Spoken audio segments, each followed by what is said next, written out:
Boa noite a todos. Vamos dar início aos trabalhos da nossa casa, hoje com a presença do Felipe e com o tema Leis Morais. Vamos ler uma página do livro Caminho, Verdade e Vida e em seguida passar a palavra para o nosso irmão. Lição número 12, Educação no Lar. Vós fazeis o que também vistes junto de vosso Pai. Palavras de Jesus está em João, capítulo 8, versículo 38. E Emmanuel faz o seguinte comentário a respeito desse versículo. Preconiza-se na atualidade do mundo uma educação pela liberdade plena dos instintos do homem, ouvindo-se pouco a pouco os antigos ensinamentos quanto à formação do caráter no lar. A coletividade, porém, cedo ou tarde, será compelida a reajustar seus propósitos. Os pais humanos têm de ser os primeiros mentores da criatura. De sua missão amorosa decorre a organização do ambiente justo. Meios corrompidos significam maus pais entre os que, a peso de longo sacrifício, consegue manter na invigilância coletiva a segurança possível contra a desordem ameaçadora. A tarefa doméstica nunca será uma válvula para gozos improdutivos, porque constitui trabalho e cooperação com Deus. O homem ou a mulher que desejam ao mesmo tempo ser paz e gozadores da vida terrestre estão cegos e terminarão seus laços expostos, espiritualmente falando, na vala comum da inutilidade. Debalde se improvisarão sociólogos para substituir a educação no lar por sucedâneos abstrusos que envenenam a alma. Só um espírito que haja compreendido a paternidade de Deus acima de tudo, consegue escapar à lei pela qual os filhos sempre imitarão os pais, ainda quando estes sejam perversos. Ouçamos a palavra do Cristo, e se tendes filho na terra, guarde a declaração do Mestre como advertência. Então está aí a lição número 12, Educação no Lar, do livro Caminho, Verdade e Vida. Que possamos refletir a respeito dessa lição e vamos fazer a nossa prece e em seguida passar a palavra para o Felipe. Então vamos orar. Querido Jesus, bondoso amigo, abençoa a cada um de nós nessa noite e as pessoas que estão nos assistindo também. Abençoa os hospitais, presídios e asilos da região. Abençoa a nossa casa. E abençoa o Felipe, que ele possa ser ajudado pelo seu anjo da guarda. Ave Maria, cheia de graça, o Senhor é convosco. Bendita sois vós entre as mulheres e bendito é o fruto do vosso ventre, Jesus. Santa Maria, Mãe de Jesus, roga a Deus por nós, pecadores, agora e na hora de nossa morte, e assim seja. E assim, Senhor, passamos a palavra para o Felipe. Boa noite a todo mundo. Mais uma vez é sempre um prazer a gente estudar um pouco a nossa doutrina querida, doutrina espírita, e recolher ali conhecimentos necessários para o nosso fortalecimento. Né? Deixa eu só desligar a luz, que acho que vai ficar melhor. Tá? Deixa eu enxergar.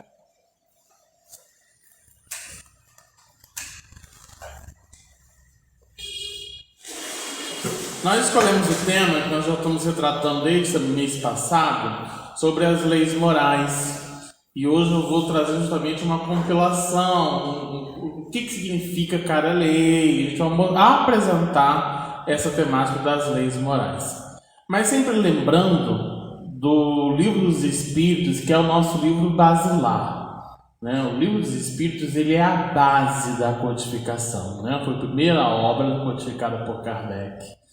E é justamente essa obra muito significativa para nós, no tocante se a gente tem dúvidas, ou então aquela pessoa que está iniciando a doutrina espírita, querendo saber mais sobre a doutrina espírita, é essa obra que vai traduzir, dirimir muitas dúvidas, mostrar para a gente novos horizontes dentro da doutrina espírita. Até porque a codificação ela toda é subdividida com base nessa obra.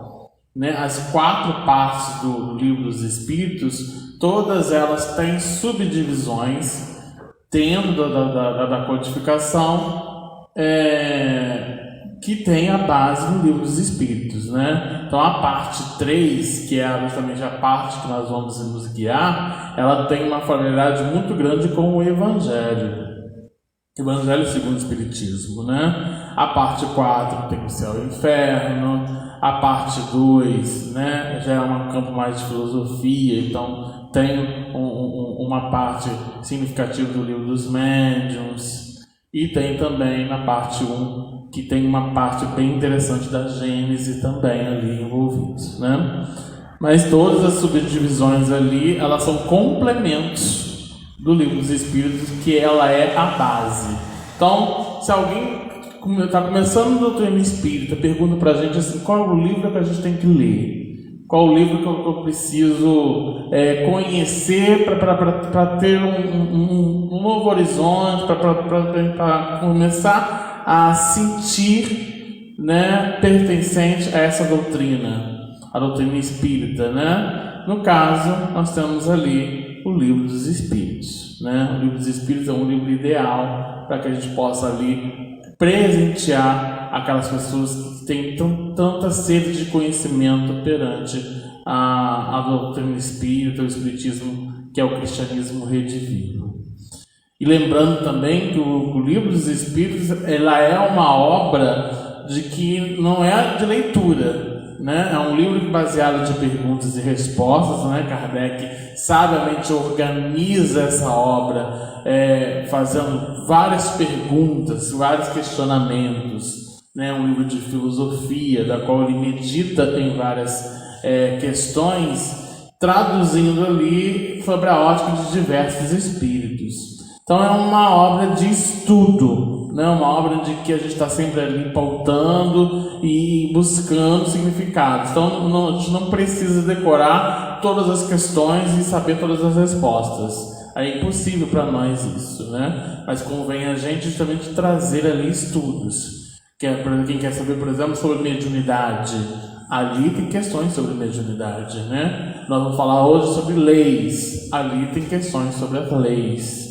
Então a gente justamente se basear nisso para que a gente possa ali, dentro dessas questões que Kardec apresentava, a gente traduzir isso como dirimir as nossas dúvidas, nossos anseios, queria saber também de informações sobre a doutrina espírita, o movimento espírita, que justamente é o veículo pelo qual nós estamos aqui para conhecer um pouco dessa doutrina espírita querida, né? Então o Livro dos Espíritos ele tem uma importância muito grande, são mais de 160 anos aí codificados, e é um livro que tem uma estrutura de base fundamental. Então o Livro dos Espíritos hoje ele é fundamental para nós, por isso que a gente sempre comenta em nossos encontros que o estudo sistematizado da doutrina espírita ele é um estudo muito precioso tanto para o trabalhador, tanto para aquele participante da doutrina espírita, porque é ali que nós vamos mostrar os princípios básicos da doutrina espírita, os pontos básicos, para que a gente possa, muitas vezes, chegar a essas dúvidas que todos nós temos, né? São questões que muitas vezes a gente tem essas dificuldades. Em uma palestra pública, por exemplo, a gente vai apresentar em um curto tempo, né, um tema para que a gente possa refletir. Já numa proposta de estudo, a gente já tem mais tempo para que a gente possa compreender melhor esse assunto. Então, por isso que é importante sempre as casas espíritas abrirem seus espaços, tanto para o estudo sistematizado quanto os estudos das obras basilares, né? Estudo das obras fundamentais de base. E aí, quando a gente fala de leis morais, as leis elas são organizadas, né, em 10 leis, são 10 leis organizadas nessa parte 3, né? Tá lá no livro 3, são as questões de 614 até a 919.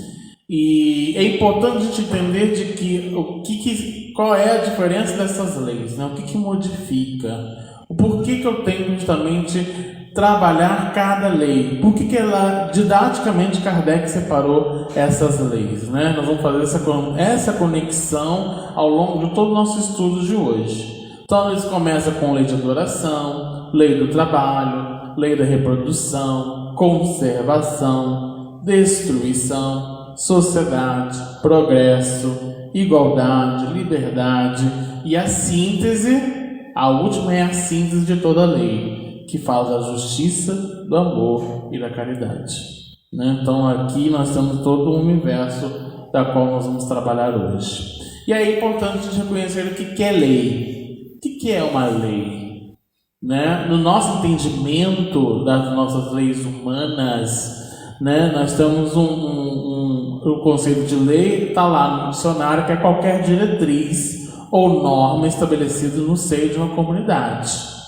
Para a gente que convive numa sociedade, nós convivemos com projetos de lei. Tudo é pautado para que estabeleça uma ordem, alguma organização. A EDAC, por exemplo, está aberta há mais de 70 anos, né, e ela tem que cumprir com obrigações estatutárias. Né? Aqui passa uma diretoria, essa diretoria ela tem uma assembleia, a assembleia ela tem um poder, um objetivo de apresentar contas, apresentar as ações, os resultados que foram feitos, para que nessa diretoria próxima às gestões, ela apresenta as suas atividades, né? Toda organização, ela se pauta numa normativa, numa diretriz, assim como o EDAC, assim como o CERJ, assim como a Federação Espírita Brasileira e assim como outras organizações, né? Todas elas têm uma diretriz, têm um estatuto, têm um regimento, todas elas estabelecem uma documentação de que não é uma situação burocrática, e sim uma maneira de convivência. Mas mesmo assim nós, muitas das vezes, com a normatização, muitas das vezes a gente quer tirar vantagem. Ou então, muitas das vezes, isso ninguém vai ligar, né? Ninguém vai se importar com isso. E muitas das vezes isso traz prejuízos tanto para você, assim como para o semelhante. Um exemplo assim que expressa muito bem para a gente da lei humana e que a gente compreende melhor sobre a lei é, por exemplo, o Código de Trânsito. Se eu estou lá dentro de um veículo e a estrada me informa de que a velocidade é 50 km por hora e eu estou a 100. Então, olha o risco que eu estou correndo, tanto de prevenção da minha vida, ou até mesmo de ocasionar um acidente, pode ser até fatal para outras pessoas, mas já tinha lá o aviso de que aquela estrada, aquela pista, ela é adaptada somente para 50 km. Eu avancei, então a gente não cumprir com uma determinação. E aí normalmente pode acontecer ocasiões em que, por exemplo, quem infringe uma lei de trânsito tem lá uma multa, né? É uma multa, perde carteira até, né? Assim são as outras, com outras ocasiões, né? Aquele, por exemplo, que comete alguma falha numa questão de uma conta que não bate e tal, normalmente ele tem que fazer essa reparação, devolver o dinheiro, né? Justificar o problema. Então tudo isso tem, muitas das vezes, a lei, a normatização para estabelecer uma diretriz, estabelecer uma ordem, uma organização, e isso estabelecida entre todos, para o bem-estar de todos, não olhando somente para o meu bem-estar, Não adianta eu reclamar da lei porque essa lei não me beneficia. Para mim não quer dizer nada, mas para o outro não. Mas nós estamos convivendo em sociedade. A princípio todos querem o mesmo bem proceder.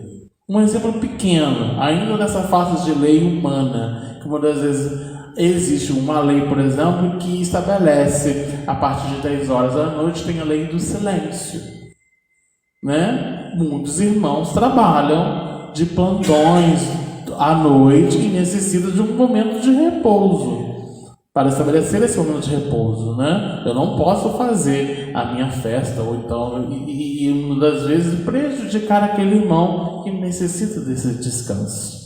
Então, normalmente, precisa ali estabelecer esse acordo.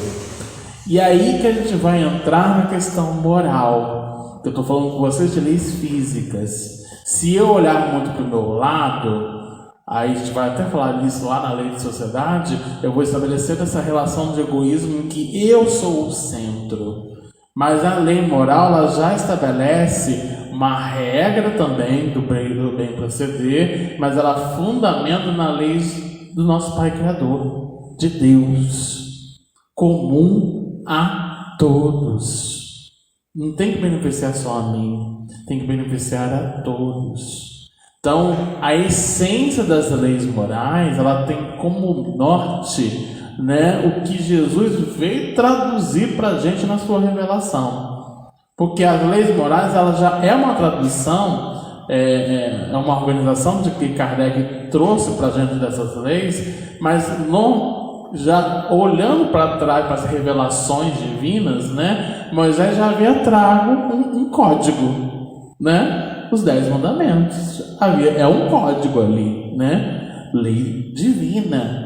Né? Só que aquela compreensão daquele povo era justamente que aquilo ali, se você não cumprisse com aquele código, os resultados seriam catastróficos, né? Uma lei de talião, né? Olho por olho, dente por dente. Hoje a gente não precisa disso, né? A gente vai falar até sobre isso no campo da justiça. Mas é importante a gente entender de que as leis morais elas distinguem o bem e o mal. Né? E a pauta dela, além dessa unificação das leis, das revelações, ela se pauta justamente no amor, né? No amor, que é justamente nosso desafio de entender essa dinâmica do amor entre nós semelhantes e principalmente a relação com o nosso Pai Criador, que é a relação com Deus. Então é importante a gente estabelecer isso. Leis humanas e divinas, nós criamos os nossos códigos, mas eles normalmente, quando há falhas, quando há instrumentos em que eles são estabelecimentos duvidosos, muitas das vezes por nossa interpretação ou até mesmo por ações em que a gente visa somente o nosso bem-estar, quando incomoda. É importante quando a gente fala, por exemplo, de corrupção. Né? O político é corrupto, o político é aquilo, o político é assim, assado, né? Mas quantos de nós ainda não pensou de que a gente quer tirar uma vantagem em alguma situação? Né? Não quero enfrentar aquela fila, não. A gente está até brincando, né? A partir de amanhã tem lá a festinha junina que o prefeito vai fazer na cidade, né? E todo mundo comenta da fila da pizza frita, né? É uma fila gigantesca, o pessoal quer usufruir dessa iguaria, né? Mas aí, se eu olhar só para mim, eu vou cortar a fila de todo mundo, tá todo mundo na fila, para eu ser beneficiado. Por quê? Está todo mundo com o mesmo objetivo. E aí a gente tem que entender isso. Muitas vezes a corrupção está justamente atrelada a um obstáculo que a gente ainda tem dificuldade de retirar, que é o egoísmo e o orgulho. Está em nós. Não adianta a gente dizer que a gente não é egoísta e orgulhoso, porque se a gente não for, a gente não estaria nesse planeta. Nós estamos justamente num planeta de provas e expiações, em que tem ainda em nós essas características de orgulho e egoísmo. Nós estamos aqui para trabalhar isso juntos. E aí, a gente começando, Kardec ele já inicia falando para a gente dessa diferença das leis divinas, apresentando para a gente essa lei divina e natural, né? E aí eu trouxe 3 questões chaves que denominam nessa lei. Primeiro, que a maioria dessas leis, a maioria desses capítulos, ele sempre inicia perguntando o significado dessa lei. Foi o que ele aconteceu agora com relação à lei natural. Na 614 ele pergunta o que deve entender por lei natural. O que é isso? O que significa? E os Espíritos respondem: natural é a lei de Deus, é a única necessária felicidade do homem. Ela que lhe indica o que deve fazer ou não fazer, e ele só se torna feliz porque dela se afasta. Leis morais, então, está ali, é a única lei que traz para a gente um código, que traz para a gente um roteiro para a felicidade do homem. Quer ser feliz? Então eu tenho que cumprir os requisitos dessas 10 leis que foram apresentadas e organizadas, né? Porque indica o que deve fazer e o que não fazer. E aqui os Espíritos são claros, né? Só é infeliz, a pessoa é infeliz, ou então a pessoa sofre porque dela afasta dessas leis. Aquele que muito reclama, aquele que se distancia, aquele que não está satisfeito com nada, é porque ele também está se afastando do cumprimento dessas leis. E aí essa questão que é super necessária. 621, Kardec sabiamente pergunta onde está escritas as leis. Né? Se for uma criança de evangelização perguntando, né, já que ele tem dentro do currículo da FEB ou no currículo basilar da evangelização, eles têm que trabalhar as 3 revelações, e eles já participam no momento antes de Cristo, da antecedência de Cristo, já compreendem ali que Moisés recebeu esse código.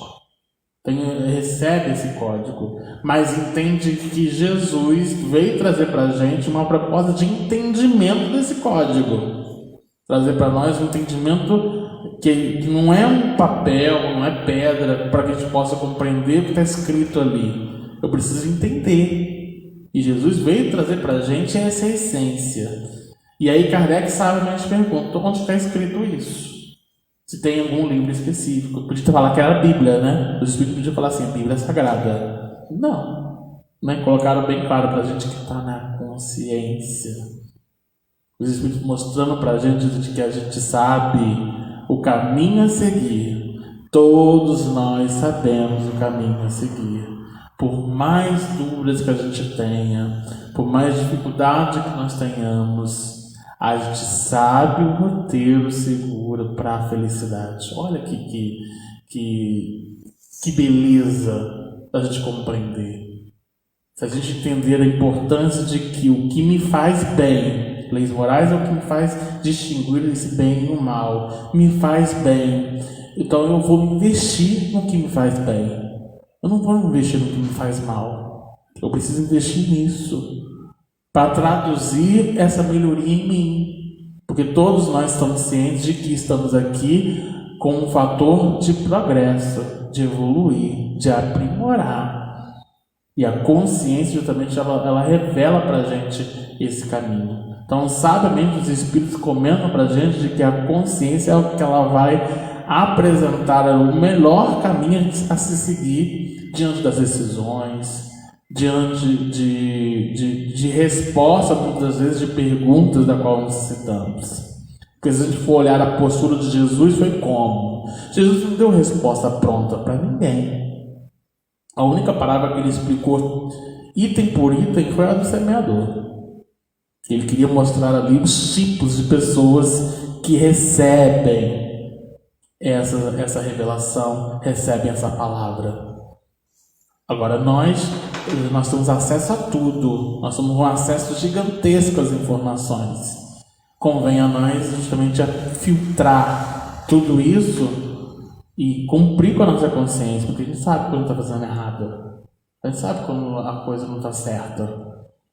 E aí não deixar o tempo, depois eu faço, deixa para a próxima. encarnação. Não. Nós temos que aproveitar a cada momento que nós estamos aqui com esse objetivo. A consciência diz isso pra gente, né? Não desperdiçar isso. E aí, na questão 619, Kardec pergunta também se proporcionou a todos os homens conhecerem essa lei.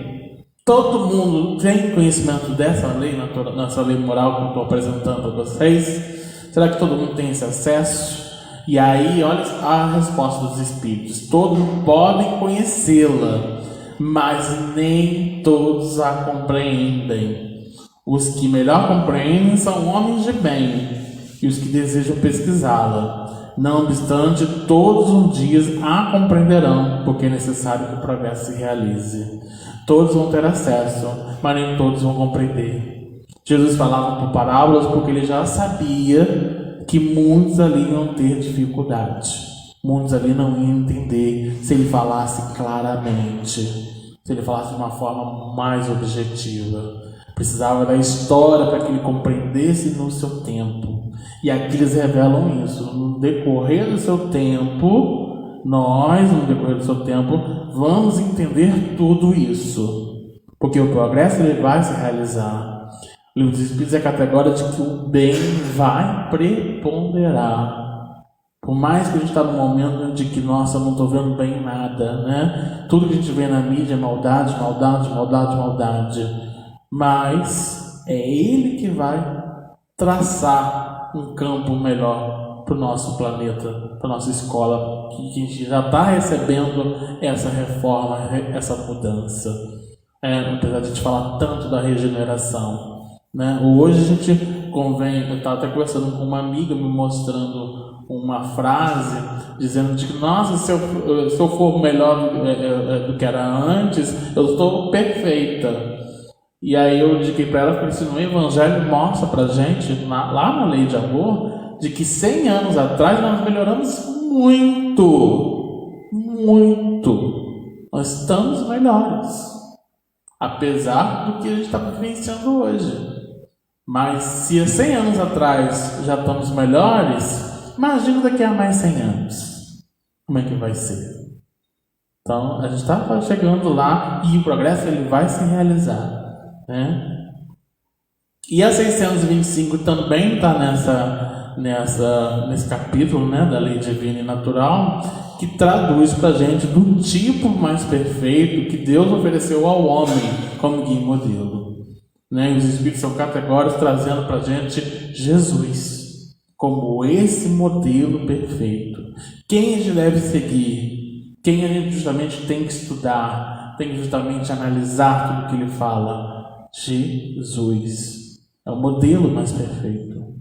E Kardec, na sua sabedoria tão grande, quando ele organizou essas obras, ele não menciona persona, ele não coloca homens, ele não classifica uma pessoa perfeita, ele coloca tipo mais perfeito. Que o psiquismo de Jesus, gente, é inimaginável. Não dá para a gente justamente palpar uma energia que tem da nossa com Jesus. Imagina um encontro desses personagens que tiveram transformações radicais em suas vidas com o psiquismo de Jesus. E até mesmo aqueles personagens que desperdiçaram o seu tempo, ou então desperdiçaram esse encontro, porque não conseguiram compreender a dimensão desse espírito. E aí Mateus ele coloca o seguinte, de que não penseis que vim destruir a lei ou os profetas. Não vim para destruí-los, mas sim dar cumprimento.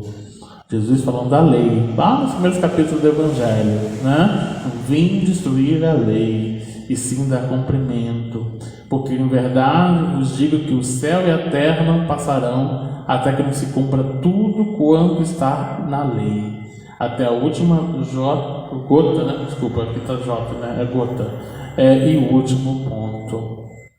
Então, Jesus ele vem trazer para a gente a essência dessa lei. Ele queria ensinar para a gente o caminho mais eficaz, que é na aprendizagem significativa da sua pedagogia, trazendo para nós ferramentas para que a gente possa compreender a essência dessa lei em nós, de transformação. Não ficar num processo de que a gente lê e não entende. Ou então tem aquele código e a gente interpreta da nossa forma. Jesus em nenhum momento ele traduziu isso. Ele queria mostrar isso em ação, em movimento. Traduzindo para a gente, olha, o que você vê? O que você percebe sobre essa situação? E assim somos nós hoje. E eu vejo algumas pessoas até coloquem, né? Imagina Jesus hoje com a gente, né? Então, muitos falando, Jesus voltando, né? Jesus está voltando, né? Beleza, né? Não precisa. A gente sabe que não necessita disso. Mas Jesus nessa situação mostrando para a gente a ótica do que nós estamos vivenciando. O que ele falaria para nós? Como que a gente justamente trabalharia esse relacionamento? Já falei isso em algumas palestras anteriores. Como que anda o nosso relacionamento entre Cristo? E a gente precisa justamente fazer essas questões e entender de que Ele, como o nosso modelo e guia, é justamente a nossa referência. Eu não estou aqui para apresentar o espírito X, espírito Y, apesar de ter particularidade com alguns espíritos, né? Proximidade, espíritos que a gente admira, que a gente gosta, que a gente estuda, mas Jesus é a base, é o guia modelo, é o que trouxe para a gente a essência viva dessa lei tão sublime, dessa aproximação da lei de amor, né? Traduzido em nós como essa essência desses códigos das leis morais, que senão ia ficar palavra por palavra, ou senão ia ficar igual eu dei o exemplo no início. Eu avanço o carro numa estrada de 50 km e cometo um acidente achando de que não foi nada demais, ou então, poxa, vai ser lei, mas você também tem parcela na culpa dele. Ou não, a gente coloca a culpa dos outros, né? E não entende de que essa lei está aqui, na consciência, na ação, do eu fazer minha parte. Então a gente precisa entender esse ponto. E aí, para a gente entrar nas leis, a gente precisa entender do dever. A gente fala tanto de direitos e esquece do dever. E tem um capítulo lindo do Evangelho que coloca para a gente que o dever é a obrigação moral, primeiro para consigo mesmo e depois para com os outros. O dever é a lei da vida.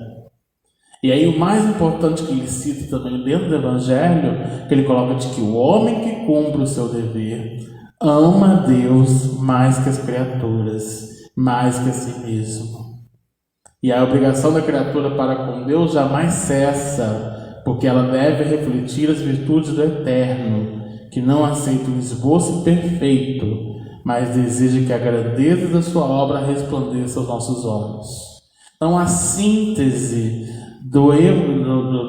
a síntese de todas as leis morais está na lei de justiça e amor e caridade. E quando a gente fala de dever, o dever estabelece uma relação entre Deus, homem e o próximo. Deus, eu e o próximo. E aí a dinâmica que Jesus apresenta para a gente de amar, né? De qual é o maior mandamento da lei, né? Traduzindo para a gente qual é esse maior mandamento, e aí estabelece isso. Amar a Deus próximo como a si mesmo. É toda uma dinâmica que envolve justamente a gente entender, conhecer essas leis. E quando a gente fala de revelação, Moisés veio trazer para a gente o significado da justiça divina, a concepção de um Deus único. Jesus veio trazer para nós o amor, a essência do amor de Deus, da água pura desses ensinamentos para a nossa transformação íntima. E o Espiritismo, que é uma terceira revelação, veio trazer para a gente um olhar preciso da base da caridade como esse poder de transformação, como estabelecer a prática com os outros, né? Então, o dever está muito simulado. Quando a gente quer saber sobre leis morais, a gente vai entender a similaridade com o dever, que está justamente nesse item do Evangelho que ele fala de que aquele que cumpre o dever ama a Deus mais que as criaturas, e as criaturas mais que si mesmo. A gente entende então de que nessa dinâmica do maior mandamento da lei eu preciso cumprir com o meu dever. Ponto. Está claro isso para nós dentro do Evangelho. Por isso que a gente tem muita dificuldade, né? Quando fala de direitos e deveres, a gente quer saber do meu direito. Eu tenho direito a isso, tenho direito àquilo, mas a gente esquece de falar do dever, que é algo que a gente tem que cumprir, né? É a lei da vida, onde a gente tem que cumprir as nossas tarefas também. Quando a gente fala de lei de adoração, esse capítulo é lindo, que fala sobre essa lei, justamente traduzindo para a gente de que a lei de adoração é justamente o ato da gente elevar pensamento a Deus. Pela adoração, o homem aproxima de Deus e sua alma. É nesse capítulo que a gente justamente entende que a prece, as orações, as vibrações, as irradiações têm um veículo importantíssimo além de remédio para curar as nossas feridas, curar as almas, mas é estabelecer esse relacionamento com o divino, estabelecer esse relacionamento com Cristo, estabelecer esse relacionamento com Deus.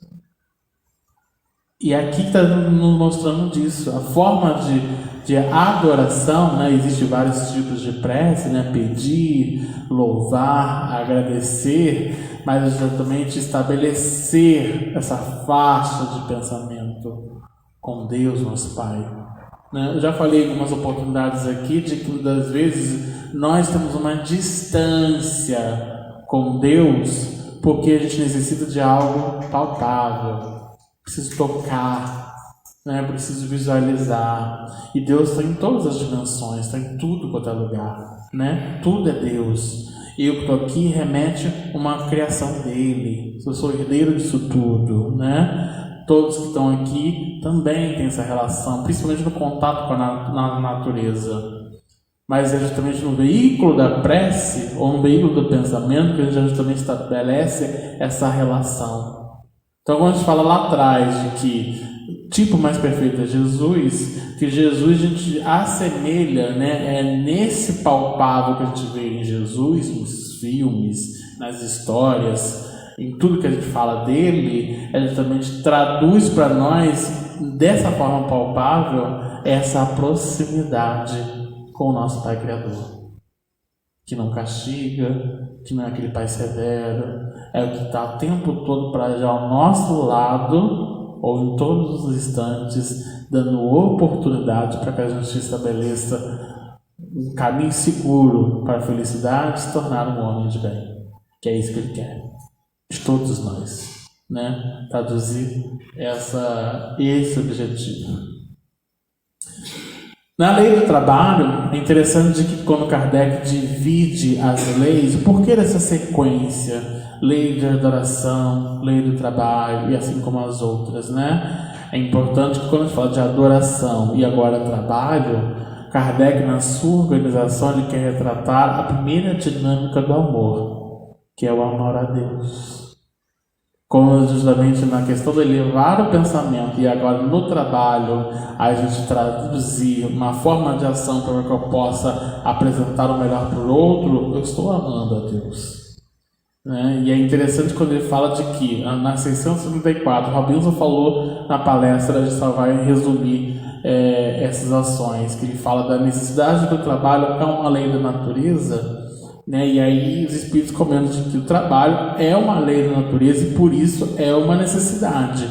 Todos nós temos necessidade de trabalhar. Todos têm essa necessidade. Precisamos do trabalho para aprendizado em diversos fatores. Vamos trabalhar direto, meus irmãos. Precisamos disso, desse instrumento. A civilização obriga o homem a trabalhar mais porque aumenta suas necessidades e seus prazeres. Hoje a gente trabalha para satisfazer os nossos prazeres, né? As nossas necessidades. A gente trabalha hoje para sobreviver, né? Eu preciso trabalhar porque tem conta para pagar, tem roupa para vestir, a gente necessita, né? Fazer o possível para que a gente possa conseguir atender as nossas necessidades.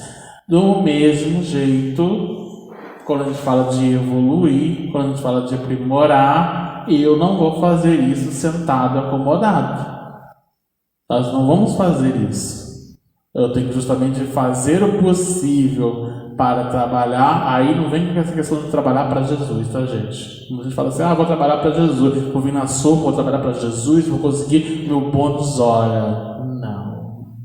Nós estamos aqui justamente para fazer a nossa parcela, a nossa contribuição para a melhoria íntima. Por isso que eu sempre bato na tecla de que quando a gente está, essa casa querida abre as portas para a gente, ela está trazendo para a gente uma oportunidade para que a gente possa refletir das nossas oportunidades de melhoramento íntimo.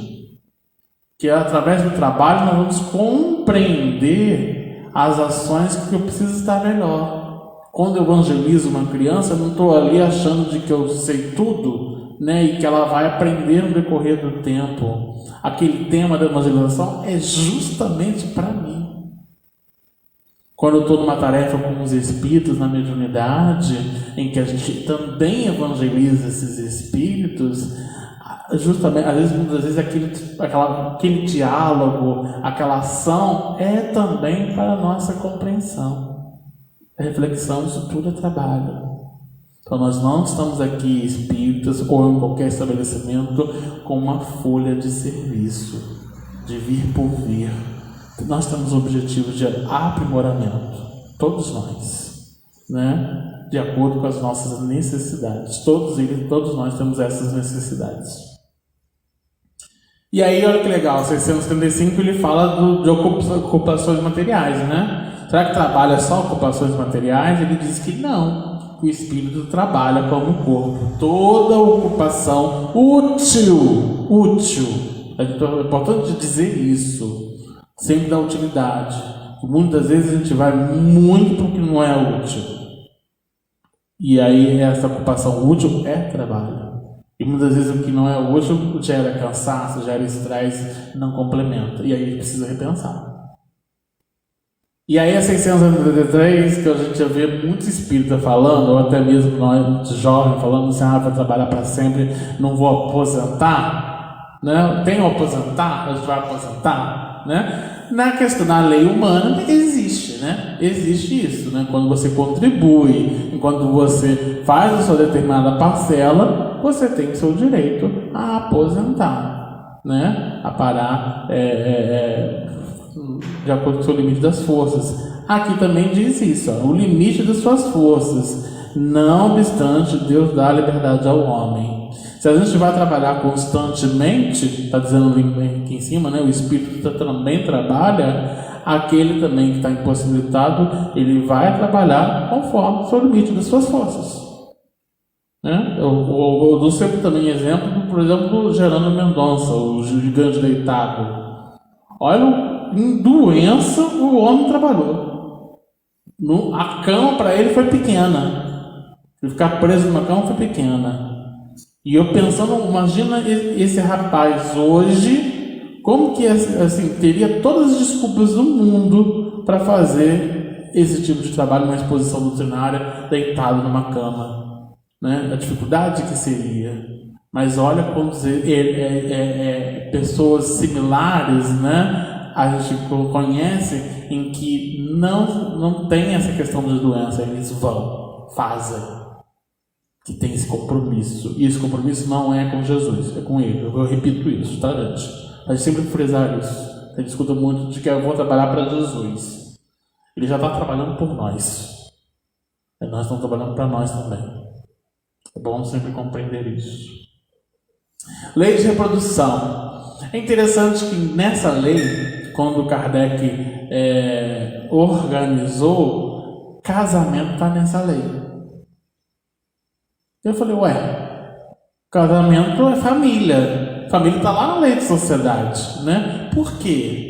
E aí ele justamente aqui traduz justamente o casamento como instituição, uma poderosa alavanca, uma poderosa instituição para o progresso das criaturas. E aqui ele coloca de que a reprodução dos seres vivos é uma lei, isso que ele coloca, isso é evidente. Sem reprodução, o mundo corpóreo pereceria.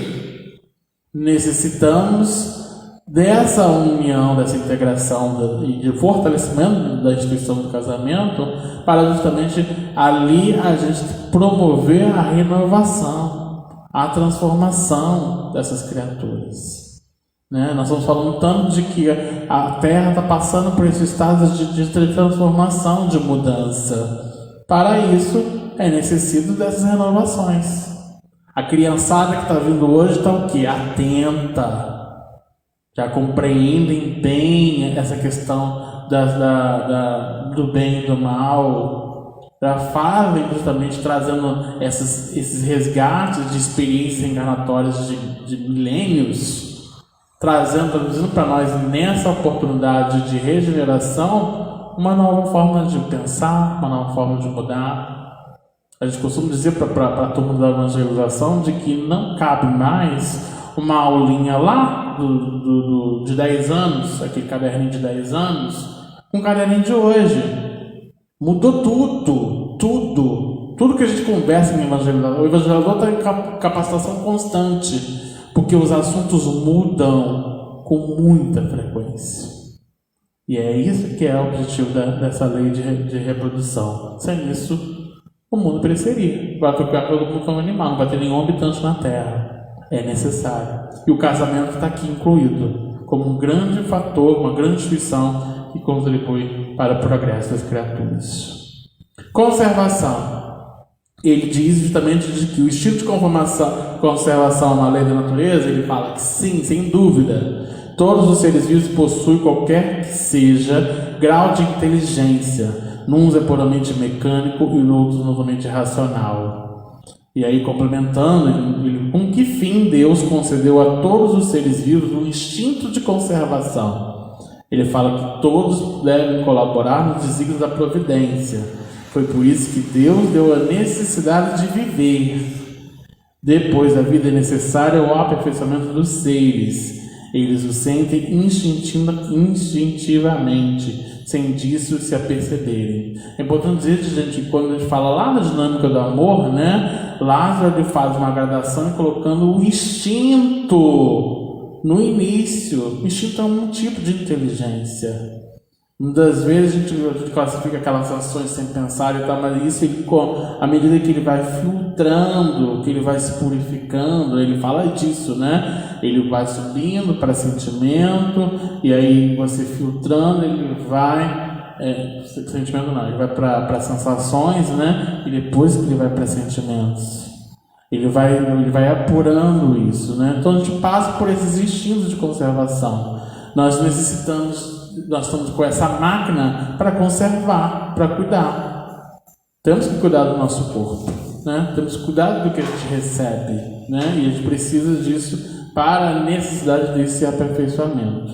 Então, o instinto é justamente aquela inteligência que também visa amor, que visa melhoramento, porque é um tipo de inteligência em que ele vai ter um processo de despertamento ali em seguida. Lei de destruição, a gente confunde muito, né? Eu vou destruir tudo que tem porque ali está dizendo que a gente tem que melhorar. Não é isso, né? Aqui não está dizendo que a gente tem que destruir tudo porque vai ter o fator do progresso depois. Isso aí já é uma ação precoce nossa totalmente errada. Aqui diz justamente o seguinte, de que é necessário que tudo se destrua para renascer e regenerar, porque disso é que chamar de destruição. Não é mais que transformação, cujo objetivo é a renovação e melhoramento dos seres vivos.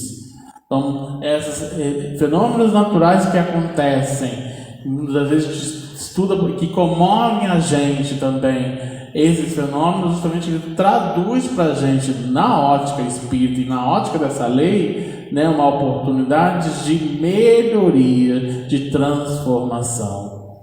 Tem muita dor, tem muito sofrimento, sabe? Mas muitas das vezes essa é a oportunidade de que é necessário que se destrua para renascer e regenerar. Porque senão fica tudo na ponta da língua. De falar de regeneração. Regeneração, tem que regenerar, a terra é regeneração. Mas se eu não faço a minha parte, eu preciso destruir tudo isso. Mesma coisa que a gente está aqui falando o tempo todo de eu preciso ser melhor e tal, mas eu continuo com o meu egoísmo. Eu continuo orgulhoso. Eu tenho que destruir esses dois para que eu possa conseguir visualizar esse campo de transformação. É isso que está querendo dizer para a gente. Mostrar para a gente isso. Não destruir tudo. Jogar bomba, fazer guerra. Tanto que esse capítulo fala das guerras, né? E olha como é que de 100 anos para cá, como nós mudamos nossa linha de raciocínio diante disso tudo, né? Entendemos que precisamos destruir o quê? O que nos incomoda. Retirar esse homem velho. A gente precisa destruir isso para construir esse homem novo, né? Traduzir ali o melhoramento das criaturas. Lei de sociedade. Deus fez o homem para viver em sociedade. Os espíritos têm que participar da sociedade. Nós temos que fazer a nossa contribuição perante a vida social, né? E ele até complementa aqui, nenhum homem dispõe de faculdades completas. É pela união social que eles complementam uns aos outros, para se assegurarem seu próprio bem-estar e progredirem. Eis porque, tendo a necessidade um dos outros, são feitos para viver em sociedade, não isolados. Não adianta. É na sociedade que a gente vai promover o aprendizado. Nós precisamos de conviver com essa sociedade, precisamos participar dessa sociedade. Por isso, quando a gente fala muitas vezes de política, não gosto da política e tal, né? Mas a ação política justamente é a nossa ação de exercer nosso trabalho, a nossa relação com a sociedade. Todos nós temos um fim político, uma ação política. A gente não pode confundir a ação partidária. Política partidária. Não é isso que a gente justamente é o nosso objetivo aqui. Mas nós temos contribuição lá aqui com a comunidade do Eucaliptal. Nós temos ação para cumprir lá na nossa toda a empresa, que também faz parte de uma ação coletiva, de uma comunidade, assim vai, né? Relação no bairro, com a vizinhança, né? A gente não tem como a gente viver isolado, até porque Kardec perguntou pra gente qual seria o resultado do relacionamento dos laços de família. O que seria da gente sem família? Ou então com a família totalmente estruturada, distante da família? Os espíritos são categóricos. Ia ser todo mundo no seu quadrado. Ia ser um festival de egoísmo. Ele coloca recrudescência, ou seja, ele vai crescendo. Isso em todos. E a gente tem que cortar o egoísmo. Então, sem a família é a principal célula. Ela é o primeiro laboratório de todos esses ensinamentos da qual nós estamos buscando aqui nessa casa espírita querida ou em outros lugares, né? É lá o verdadeiro exercício. Lei do progresso, não vamos alongar muito, é justamente de que a gente está aqui para desenvolver nosso desenvolvimento de si mesmo, né? Nós estamos aqui para evoluir. Todos nós progredimos de acordo com o seu tempo. Nós temos que buscar nosso progresso. Nós não regredimos, não vamos voltar para trás, né? Podemos estacionar, deixar lá o carro estacionadinho, né? Dependendo da nossa situação. Mas nós estamos aqui para caminhar sempre em frente, ou então subir a escada. Eu gosto sempre de dar o exemplo da escada, que envolve esforço, envolve trabalho. E aí a 785 deixa claro para a gente de que qual é o obstáculo disso. O que impede de subir a escada? Ou o que impede de eu ir para o caminho reto? O orgulho e o egoísmo. É justamente ele que a gente precisa ali cortar. É preciso destruir isso, né? A sociedade poderia ser regida somente pelas leis naturais, sem o recurso das leis humanas. A gente precisa ter só as leis morais, cortar todas as leis humanas que existem, que não dão certo. E aí os espíritos colocam o seguinte: poderiam, se os homens compreendessem bem e quisessem praticá-las, então seriam suficientes, mas a sociedade tem as suas exigências e precisa de leis particulares. A gente precisa das leis de trânsito para compreender. A gente precisa das leis do silêncio para compreender. A gente necessita disso. Então aqui diz isso. Né? Enquanto a gente entender, aí não precisa mais. Mas por enquanto nós precisamos entender. Lei de igualdade é uma lei que dá seminários aqui, né? Então, a gente falando de racismo ou de outras ações, né? E aqui diz o seguinte, que todos os homens são iguais perante a Deus. Sim, todos tendem para o mesmo fim de Deus. Essas leis foram feitas para todos. O sol brilha para todos.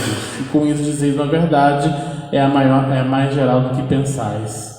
Todos os homens são submetidos às mesmas leis naturais. Não tem diferença um para o outro.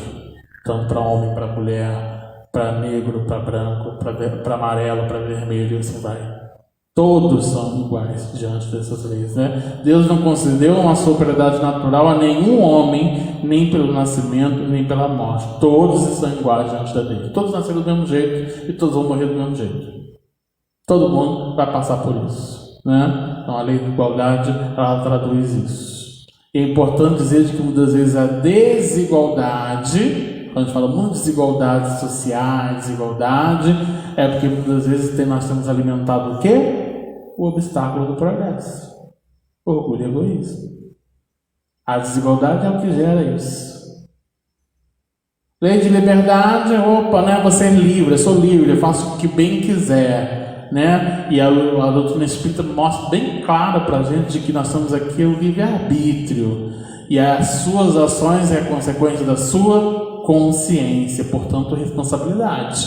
Quer fazer o que quiser? Ok, mas seja responsável pelo aquilo que você está fazendo, que essa é a lei, né? Tentando que na 825 diz isso. Há posições em que o homem pode se gabar de liberdade absoluta e os espíritos falam, não. Nós não temos a liberdade absoluta, porque todos vós necessitais uns dos outros, os pequenos como os grandes.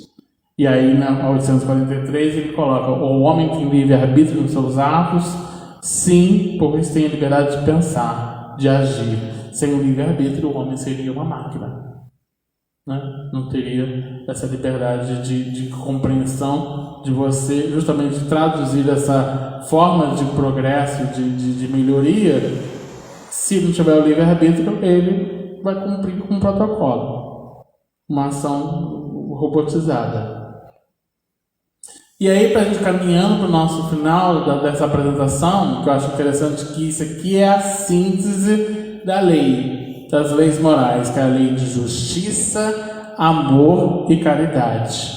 E aí, em 875, ele diz o que define justiça. E os espíritos falam de uma forma tão sutil que muitas vezes a gente não percebe o significado de justiça, porque muitas vezes quando a gente está ali numa relação de juiz, né, e tal, no momento a gente olha para o nosso olhar sem a empatia, e muitas vezes a gente fala assim, não existe justiça no país, né? Justiça não existe. Principalmente quando a gente fala muito de um tema que é muito ainda espinhoso dentro da sociedade, que é a questão até da situação prisional, de cometer arrependimentos, cometer crimes, né? Quem lê, gente, a segunda parte do Céu e Inferno é um exercício para a gente compreender essa justiça. Tanto que o livro Céu e Inferno, as primeiras edições desse livro era a Justiça Divina segundo o Espiritismo. Né? A justiça segundo o Espiritismo, é mais ou menos isso. Então, os Espíritos colocam de que a justiça consiste no respeito dos direitos de cada um. Respeitar o Altamir que está aqui, respeitar o José Roque, respeitar o Robinho, respeitar as suas opiniões. Não convém eu justamente achar que a minha ideia é melhor que a sua. Eu tenho que te respeitar. E aí o que vale justamente para o nosso campo hoje político. Né? A gente tem dois extremos, numa situação de polaridade.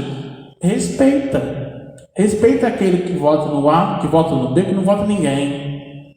Nós temos que respeitar esses irmãos, né? Consiste nisso. Isso é a definição de justiça. E a 886, que para mim é a mais profunda, que Kardec pergunta o sentido da palavra caridade, E ele vai além, ele não fala segundo qualquer um, porque caridade para nós remete para a gente muitas das vezes a algo material, algo que eu preciso dar para o outro. Kardec ele pergunta segundo Jesus, que é a referência. E aí os Espíritos dão uma lição para a gente, traduzindo de que caridade é espalhar o bem para todos, indulgência para as imperfeições alheias, ou seja, eu justamente não julgar o defeito do outro, o erro do outro, apontar o erro do outro, compreender, relação de empatia, tentar justamente auxiliar aquele irmão que muitas vezes está num momento tão difícil, tão doloroso, não apresentando muitas vezes uma opinião sua que você tem como verdade absoluta, que ninguém tem, mas indulgência, respeitar isso. E perdão das ofensas, que é justamente um norte, né, de toda essa transformação. Perdoar as ofensas, que perdoar é justamente esquecer. Você perdoa e aquilo ali acabou. Perdoei. Até porque, do mesmo jeito que ele me ofendeu, eu posso ofender o outro, ou eu já posso ter ofendido o outro. E fazer a parte. E aí, o comentário de Kardec é bem claro, de que amor e a caridade são complementos da lei de justiça, porque amar o próximo é fazer todo o bem possível que desejaríamos que nos fosse feito. Tal o sentido das palavras de Jesus: amai-vos uns aos outros como os nossos irmãos. Amor e caridade estão próximos. Caridade é o exercício do amor, é o amor em movimento.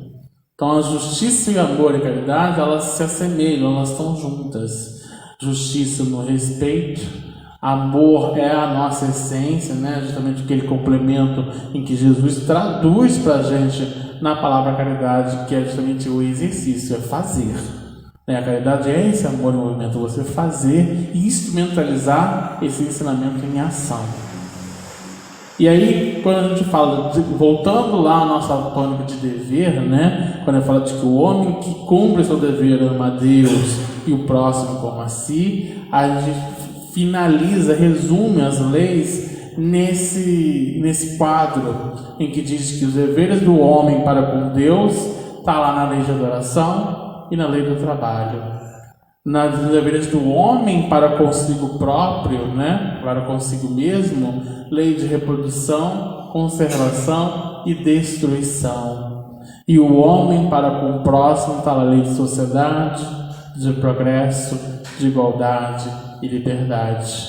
A síntese de tudo é a lei de justiça e amor e caridade, porque a última é a mais importante, porque faculta o homem a justamente adiantar-se mais na vida espiritual, que resume todas as coisas. A lei de justiça e amor e caridade é assim, que justamente sintetiza tudo que nos proporciona o verdadeiro código para essa felicidade, para que a gente possa chegar ao nosso destino de melhoramento íntimo, de aprimoramento, cumprindo com essa máxima, com essa lei. Justiça, respeito, amor, base, essência, caridade, prática, ação, movimento. Então que a gente possa ali, através desse pequeno compilado, eu sei que a gente é muito rápido, o ideal é a gente falar uma por uma, parte por parte, mas eu queria apresentar para vocês hoje um pouco desse universo, da importância dessas leis na nossa construção. Então espero que aqui a gente saia um pouco mais assim, eu quero pesquisar mais sobre essa lei que o Felipe falou, será que é isso mesmo, Vamos estudar mais um pouco, No convite que a gente está oferecendo também, a gente promover esse estudo do Livro dos Espíritos, que é a nossa base, é a referência para a gente conhecer o universo da nossa doutrina espírita, É o livro basilar, é o livro mais importante que a gente tem para que a gente possa ali chegar até os questionamentos que falam de onde eu vim, para onde eu vou, o que eu estou fazendo aqui, está tudo lá. Então, vamos estudar. Gente, obrigado. Tenha todo mundo uma boa noite. Chamar o Altamira aqui para fazer a nossa parte final. Já quer colocar os recados, Altamira? Bom,